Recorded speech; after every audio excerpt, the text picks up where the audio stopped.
Hello friends, 2025 চনত আপোনালোকে BA LLB অথবা LLB ল'ব বিচাৰিছে নেকি তেন্তে ভিডিঅটো আপোনালোকৰ কাৰণে 2025 চনৰ BA LLB or LLB এডমিশনৰ নোটিফিকেশন ইতিমধ্যে জাৰি হৈছে আৰু আপোনালোকে যদি ভাবি আছে BA বা BA LLB একেলগতে ল'ব তেন্তে অসমত বহুতো কলেজ আছে যেনেকুৱা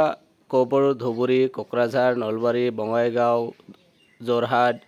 ডিব্ৰুগড় তাৰ পিছত আছে আপোনাৰ গুৱাহাটীত ইয়াৰ ভিতৰত হোজাই ইয়াৰ ভিতৰত যদি আমি কম্পেয়াৰ কৰি চাও তেনেহলে কিন্তু কিছুমান কলেজ আছে আমি ক'ব লাগিব বহুত ভাল তাৰ ভিতৰত আছে যেনেকুৱা JB ল কলেজ গুৱাহাটীত আছে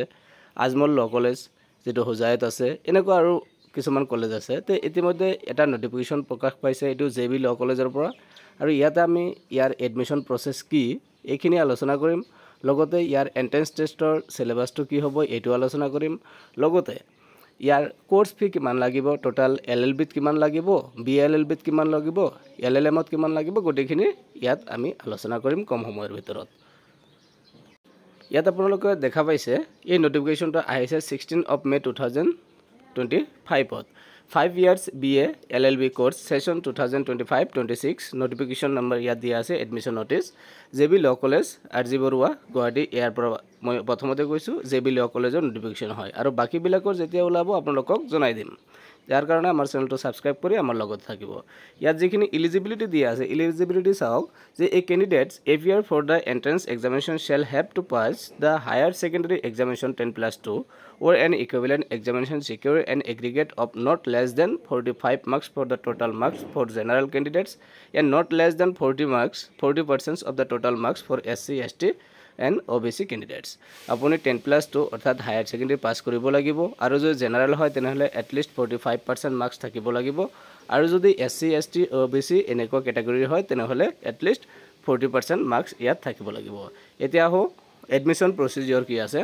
Admission procedure আছে the online admission form will be available against the payment of 1000 only non refundable আপোনালোকে এডমিশন টেষ্টৰ কাৰণে এটা এপ্লিকেশন কৰিব লাগিব 1000 পেমেন্ট কৰিব লাগিব আৰু এটো non refundable হয় এটো আপুনি ঘূৰাই নাপাব In the college official website jblawcollege.ac.in admission process will be conducted as per the schedule mentioned below তলত দিয়া যিখিনি শিডিউল আছে এই শিডিউল মতে আপোনালোকৰ গোটেইখিনি প্ৰসেস কমপ্লিট হ'ব প্ৰথমতে সাওক যেটো দিয়া আছে issue of online admission form in the website 22nd of May 2025 22 তাৰিখৰ পৰা 22 মেৰ পৰা আপোনালোকৰ অনলাইন এপ্লিকেশন ফৰ্মটো লিংক খুলিব আৰু আপোনালোকে এপ্লাই কৰিব লাগিব last date of submissions of the online admission form এটো হৈছে 31st May 2025 মাৰ্চৰ মেৰ 31 তাৰিখ লৈকে এটো আপুনি এপ্লাই কৰিব পাৰিব List of the shortlisted candidates for the written test আপোনালোকৰ যেটো written test হ'ব ইয়াৰ যেটো shortlist এটা ওলাব after application এটো হ'ব 4 জুন 2025 চনত এটো ওলাব date of written test to be held in college আৰু written test যেটো হ'ব only JB Law Collegeতে হ'ব ইয়াত স্পষ্ট কৰি মেনশন কৰিছে অৰ্থাৎ আপুনি এই গুৱাহাটীত যেটো JB Law College আছে ইয়াত গৈ written test টো দিব লাগিব আৰু এটো হৈছে জুন মাহৰ 6 তাৰিখত অনুষ্ঠিত হ'ব ৰাতিপুৱা 10টাৰ পৰা 12টা লৈকে Result of written test যেটো written test আপোনালোকে দিব ইয়াৰ ৰিজাল্টটো যেতিয়া কেতিয়া ওলাব 11 জুন 2025 চনত the document verification of the shortlisted or selected candidates এটো হ'ব 13/6/2025 চনৰ পৰা 14/6/2025 চনৰ ভিতৰত জুন মাহৰ 13 তাৰিখৰ পৰা 14 তাৰিখৰ এই দুই দিন আপোনাৰ 3 দিন আপোনালোকৰ কি হ'ব ডকুমেন্ট ভেৰিফিকেশন লাগিব হ'ব আৰু ডকুমেন্ট ভেৰিফিকেশনৰ কাৰণে আপুনি কি লৈ যাব লাগিব the candidates are required to bring one passport size photocopies of all educational testimonials as proof caste certificate along with the original copies of the same on the date of document verification যেতিয়া আপুনি selection পাব document verification এইখিনি documents আপোনাক লৈ যাব লাগিব next আপোনাৰ আছে date of online admission to আছে 17th of June 2025 to 18th of June 2025 ৰ ভিতৰত হ'ব আৰু এডমিশন ফি ইয়াত 17800 এটো নন ৰিফান্ডেবল হ'ব এটা এই এন্ট্ৰেন্স টেষ্টটো দিয়াৰ কাৰণে আপোনাৰ কি কোৰ্স পঢ়িব লাগিব কি কনসেপ্ট ইয়াৰ পৰা আহিব ইয়াত লেখা আছে written test will be based on the following components আৰু ইয়াতে প্ৰথমতে দিয়া আছে জেনাৰেল ইংলিশৰ পৰা থাকিব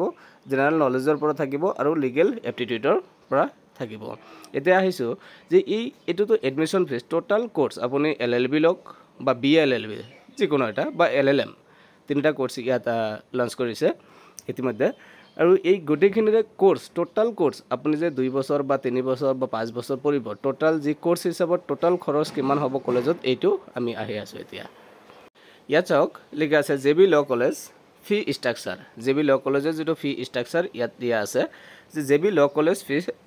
ranges between 66,000 and 125 across all over the offer course. The fee might cover other fees component and such as the tuition fees, one-time fees, registration fees, etc.